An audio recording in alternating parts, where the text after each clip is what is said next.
नमस्कार, मैं शिखा यादव स्वागत करती हूँ आप सबका अभय न्यूज के 12 अप्रैल मंगलवार दोपहर के बुलेटिन में। तो चलिए देखते हैं अब तक की कुछ खास खबरें।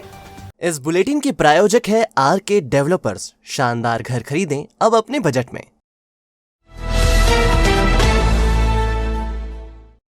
शहर में हुए ट्रिपल मर्डर से सनसनी फैल गई। जिवाजीगंज थाना क्षेत्र में रहने वाले मां, बेटे और पोते को मौत के घाट उतार दिया गया। बेटे और पोते की लाश सोमवार देर रात इंगोरिया थाना क्षेत्र में चम्बल नदी से कुछ दूर पड़ी मिली। वहीं मां का शव मंगलवार सुबह जिवाजीगंज थाना क्षेत्र में घर में ही पलंग पेटी में बिस्तर और कपड़ों के नीचे दबा मिला। गायत्री शक्तिपीठ के पीछे हरिनगर में रहने वाली 75 वर्षीय सरोज नागर, उसके बेटे राजेश नागर उम्र 50 साल और 25 वर्षीय पोते पार्थ की निर्ममता से हत्या कर दी गई। राजेश और पार्थ के शव इंगोरिया के पास चंबल नदी के समीप झाड़ियों में मिले हैं, जबकि सरोज का शव घर में ही पलंग पेटी से मिला। सभी शव 4 से 5 दिन पुराने बताए जा रहे हैं। हत्या धारदार हथियारों से की गई। लाशों पर हथियारों के निशान इसकी गवाही देते हैं। बीती रात पिता पुत्र के शव मिलने के बाद उनके मोबाइल से शिनाख्त की गई। इसके बाद मंगलवार सुबह पुलिस राजेश के मकान पर पहुंची तो वहां दरवाजे पर 3 ताले लगे हुए थे। पुलिस तालों को तोड़कर अंदर पहुंची तो पलंग पेटी में बदबू आ रही थी। उसे खोला तो अंदर का नजारा देख पुलिस भी चौंक गई। अंदर सरोज नागर की हाथ पैर बंधी लाश पड़ी थी और उसके ऊपर बिस्तर रखे हुए थे। संभवतः सरोज के शव को ठिकाने नहीं लगा पाने के चलते लाश को छिपा कर रखा गया था और मौका नहीं मिल पाने की वजह से शव यहीं पड़ा रह गया। जिवाजीगंज थाना प्रभारी गगन बादल ने बताया, मकान में पुरानी टीवी, पैंथर मोपेड और साइकिल मिली है, जिसे देखकर लग रहा है कि इनकी आर्थिक स्थिति ठीक नहीं थी। मकान भी ज्यादा बड़ा नहीं था। राजेश डेली कलेक्शन का काम करता था, जबकि बेटा पार्थ पढ़ाई के साथ पिता के काम में हाथ बटाता था। परिवार के लोगों की पड़ोसियों से ज्यादा नहीं बनती थी, जिसके चलते क्षेत्रीय रहवासियों को भी इनके बारे में ज्यादा जानकारी नहीं है। राजेश का उसकी पत्नी से करीब 15 साल पहले तलाक हो गया था। पत्नी की दूसरी शादी होने और दूसरे पति का कोरोना से निधन होने की जानकारी भी पुलिस को मिली है। रिश्तेदारों से भी ये लोग ज्यादा संपर्क में नहीं थे। इसके चलते पुलिस के लिए ट्रिपल मर्डर पहेली बन गया है। फिलहाल पुलिस हत्या के कारणों का पता लगा रही है। कल इंगोरिया थाना क्षेत्र में 2 डेड बॉडी मिली थी। दोनों ही पुरुषों की डेड बॉडी थी। प्रथम दृष्टया जांच करने पर वहां पर पता चला कि वो उज्जैन जिवाजीगंज थाना क्षेत्र के निवासी हैं। यहाँ पर जब उनका घर आइडेंटिफाई किया तो पता चला कि पिछले 4-5 दिन से यहाँ ताला लगा हुआ। तो आज सवेरे हम लोग सब पूरी टीम, FSL अधिकारी, साथ ही साथ फिंगरप्रिंट एक्सपर्ट, सब लोग हम लोग आकर के जब यहाँ पर हम लोगों ने ताला तोड़ करके विधिवत रूप से अंदर जब तलाशी ली तो उनके पलंग के अंदर उनकी माँ की डेड बॉडी भी थी, जो कि प्रथम दृष्टया वो भी हत्या कारित करना प्रतीत हो रहा है। और उनके बेटे जो 2 लाशें इंगोरिया में मिली, उनकी भी प्रथम दृष्टया हत्या कर वहाँ पर डेड बॉडी डालना प्रतीत हो रहा है। अब प्रकरण में वर्तमान में हम लोग सारे एंगलों पे जांच कर रहे हैं। इनका पूरा ट्री बना करके उस पर इन्वेस्टिगेशन किया जाएगा। साथ ही साथ टेक्निकल एविडेंस हम लोग इसमें लेंगे और शीघ्र ही इन तीनों हत्याओं का खुलासा हम लोग करेंगे। ये जिवाजीगंज थाना क्षेत्र में एक महिला की लाश मिली है और प्रथम दृष्टया में मामला हत्या का प्रतीत होता है। ये मृतिका की जो शव है वो बाहर से ताले लगाए गए हैं, 3 ताले लगाए गए हैं और जो पलंग पेटी है उसमें अंदर सबसे नीचे लाश है, ऊपर से कुछ कपड़ों की थैलियाँ हैं और फिर गद्दा डाला हुआ था और फिर पलंग पेटी प्रॉपर्ली बंद थी। उसके बाहर एक रक्त पूल जैसा दिखाई दे रहा है। संभवतः यही महिला को मार के इस पलंग पेटी में बंद करके बाहर से ताले लगाए होना लगता है। ये इसमें 2 शव और मिले हैं हमको कल रात को इंगोरिया में, बुरावदा गांव है वहाँ पे। तो उन दोनों के पास से एक मोबाइल मिला था, जिससे पता चला कि ये जो दोनों निवासी है संभवतः वो इस जिवाजीगंज क्षेत्र के निवासी है। तो उस वजह से हम ये ताला देखने आए थे कि क्या था पुलिस हमारी।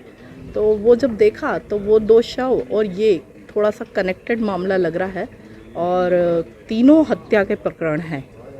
तो पुलिस जांच की जा रही है, जल्द ही हम इस अंतिम निर्णय पर पहुंचेंगे। प्रेस क्लब चुनाव में प्रत्याशियों की ताकत झोंकने के बाद मंगलवार सुबह 11 बजे से मतदान की शुरुआत हुई। इस दौरान मतदाताओं में उत्साह देखने को मिला। मैदान में उतरी मीडिया यूनियन और पत्रकार यूनियन के प्रत्याशियों ने भी विक्ट्री साइन दिखाकर अपना उत्साह दिखाया। दोपहर 1 बजे तक 35% से ज्यादा मतदान हो चुका था। प्रेस क्लब चुनाव के लिए मतदान जारी है। शाम 4 बजे तक प्रेस क्लब सदस्य मतदान करेंगे। शाम 5 बजे से मतगणना की शुरुआत होगी, जिसके नतीजे रात तक घोषित किए जाएंगे। इधर मंगलवार सुबह से ही चुनाव को लेकर प्रेस क्लब में हलचल रही। प्रत्याशियों ने भगवान का पूजन कर जीत की कामना की। दोपहर 1 बजे तक 360 मतदाताओं में से 200 मतदाताओं ने अपने मताधिकार का प्रयोग कर लिया था। वक्त है बदलाव का, अभी नहीं तो कभी नहीं, इस नारे के साथ हम इस चुनावी मैदान में उतरे हैं। निश्चित रूप से ये वक्त है बदलाव का। हम सभी पत्रकार साथियों में एक भाव देख रहे हैं कि वो बदलाव चाहते हैं और ये सकारात्मक बदलाव हो रहा है। लगभग अभी 30% मतदान 1 घंटे में हो चुका है और आने वाले समय में 100% मतदान होगा। और जिस तरह से मतदाताओं का उत्साह नज़र आ रहा है, पत्रकार साथियों का उत्साह नज़र आ रहा है, निश्चित रूप से इस बार बदलाव होकर रहेगा। देखिए, पत्रकार साथी आज बड़े उत्साह से मत करने आ रहे हैं। सबसे बड़ी बात यह है कि इतनी धूप में भी, कड़ी धूप में भी हमारे सारे साथी मतदान के लिए बड़े उत्साहित हैं। जितने युवा हैं, जितने बुजुर्ग हैं, जितने हमारे आशीर्वाददाता, सब यहाँ मौजूद हैं। सुबह हमारी साधारण सभा थी, साधारण सभा भी बहुत अच्छे से संपन्न हुई है। उसके बाद 11 से 4 का मतदान चल ही रहा है और उत्साह बहुत है। सब समझदार लोग हैं, पत्रकार हैं, ऑब्वियसली समाज में उनका दर्जा है, तो वो अच्छे लोग ही चुनेंगे और वो लोगों को चुनेंगे जो काम करने वाले हों, जिन्होंने उनको देख रखा हो। तो मैं समझता हूँ कि चुनाव तो उन सबका अच्छा ही बेहतर ही होगा। अभी रुझान के बारे में तो कह पाना मुश्किल है, लेकिन मतदान बड़ा अच्छा चल रहा है। बड़ी ऊर्जा के साथ हमारे जो पत्रकार साथी वो आ रहे हैं और जिस तरीके से अभी मतदान हो रहा है, तो जो 4 बजे तक का समय है, मेरे ख्याल से लगभग 90 से 95% मतदान हो सकता है और अच्छे परिणाम आएंगे। जो भी लोग आएंगे, अच्छे लोग चुन के आएंगे। 2 पैनल मैदान में है, दोनों पैनल में चलनी लगेगी। मतदाता बहुत समझदार है, उसको जिसको चुनना है, अच्छे लोगों को चुन के आएंगे। प्रेस क्लब का चेहरा बदलेगा, बदलाव की स्थिति दिखाई दे रही है। लोग इस पक्ष में है कि बदलाव होना चाहिए। तो चल रहा है, अच्छा मतदान चल रहा है। हनु फाइनेंस एंड सर्विस, सभी प्राइवेट और गवर्नमेंट बैंक से लोन सुविधा एक ही छत के नीचे। सभी प्रकार के लोन जैसे home loan, mortgage loan, business loan, personal loan, ग्रामीण क्षेत्र में ग्राम पंचायत के पट्टे पर लोन, तहसील के पट्टे पर लोन, व्हीकल लोन, कम से कम ब्याज दर पर loan. Hanu finance and service के साथ अब घर खरीदना हुआ आसान, घर लेने से बनने तक आपके साथ। और साथ ही अदर सर्विस जैसे इनकम टैक्स रिटर्न, दुकान का गुमास्ता, सभी प्रकार के इंश्योरेंस जैसे health insurance, life insurance, vehicle insurance, mediclaim और भी बहुत सी सुविधाएं। तो हनु फाइनेंस एंड सर्विस को बनाएं अपना फाइनेंशियल एडवाइजर। हमारा पता 121 14B JK हॉस्पिटल के सामने, Sindhi colony, Indore road, Ujjain. Mobile 7247766001। Director Sagar Chawda 9522251432। स्वच्छता पखवाड़े के अंतर्गत मंगलवार सुबह जिला अस्पताल परिसर में चिकित्सकों ने झाड़ू लगाकर सफाई बनाए रखने का संदेश दिया।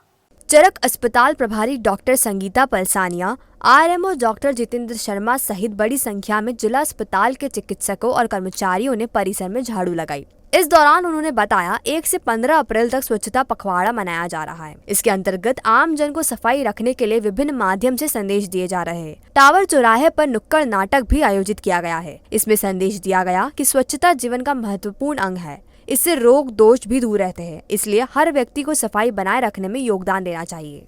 और हम सभी लोगों ने हमारे परिसर को साफ किया है और प्रण लिया है कि हमें ना सिर्फ पखवाड़ा ही नहीं मनाना है। जब ये हमारा पखवाड़ा 15 तारीख को ख़त्म हो जाएगा, उसके बाद भी हमें सजगता से काम करना है और इसी प्रण के साथ में हम सभी लोग एकत्रित हुए हैं।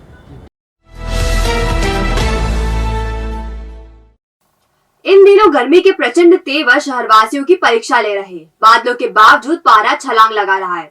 दिन के साथ रात में भी लोगों को गर्मी से निजात नहीं मिल पा रही है। गर्मी से बचने के लिए लोग कई तरह के जतन कर रहे हैं। सोमवार को भी धूप के तलक तेवरों ने शहरवासियों को झुलसा दिया। अधिकतम तापमान 4.5 डिग्री सेल्सियस रहा, जो सामान्य से 2 डिग्री अधिक था। वहीं मंगलवार की रात इस सीजन की सबसे गर्म रात रही। न्यूनतम तापमान 23.5 डिग्री सेल्सियस दर्ज किया गया। इधर मंगलवार सुबह हल्के बादल छाए रहे, जिससे धूप में तल्खी कम रही। दोपहर में हवाएं भी चली। मौसम विभाग भोपाल के मुताबिक बंगाल की खाड़ी में सिस्टम बनने से बादल छाए हैं। गुरुवार से आसमान साफ हो जाएगा और तापमान फिर बढ़ेगा। अप्रैल के अंत तक तापमान 43 से 44 डिग्री सेल्सियस तक भी जा सकता है। अनुसूचित जाति जनजाति वर्ग के लोगों ने मंगलवार को मुख्यमंत्री के नाम कलेक्टर को ज्ञापन सौंपा। इसमें स्वामित्व योजना का लाभ दिलाने की मांग की गई।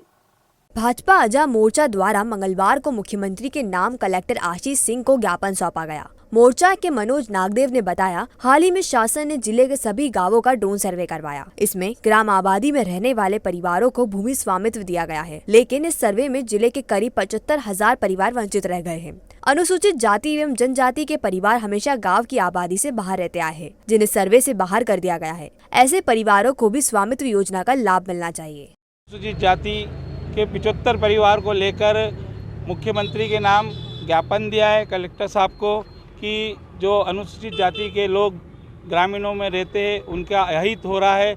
उसको देखते हुए आप इसका मूल्यांकन करके हमको सही मार्ग का रास्ता दें, ताकि हम जो अनुसूचित जाति के लोग हैं, जो परिवार के लोग हैं, वो अपनी मांग लेके यहाँ पे आए और आज हमने इनको ज्ञापन दिया। क्या फूलती है सांस, या लगता है सीने में भारीपन, या परेशान है बढ़ते मोटापे से, तो ना करें इसे नजरअंदाज, क्योंकि ये ले सकती है गंभीर बीमारियों का रूप। आज ही विजिट करें माधवबाग क्लिनिक, जहां डॉक्टर प्रियंका शर्मा के मार्गदर्शन में कराएं सारी जांचें, वो भी मात्र 950 रुपए में। माधवबाग क्लिनिक पर पाएंगे आप मॉडर्न इन्वेस्टिगेशन, बिना सर्जरी, ब्लॉकेज रिवर्सल, आहार विहार थेरेपी, पूर्णतः आयुर्वेदिक उपचार, शुगर मरीज का इंसुलिन बंद कराएं आयुर्वेदिक पद्धति से। 15 सालों का विश्वास, अभी तक 3000 मरीजों का सफलतम इलाज। तो आज ही आएं और इंसुलिन और हार्ट की परेशानियों से छुटकारा पाएं। हमारा पता, Madhavbaug clinic, Ujjain trade centre 37 घटकर पर मार्ग, बीजेपी कार्यालय के पीछे, Guru Nanak market, Ujjain. Mobile number 8602193935, 8269777477। तो आपने देखा हमारा बुलेटिन। ये आपको कैसा लगा, इसका फीडबैक हमें हमारे कमेंट सेक्शन में जरूर दीजिएगा। कल फिर मिलेंगे नए बुलेटिन के साथ। नमस्कार।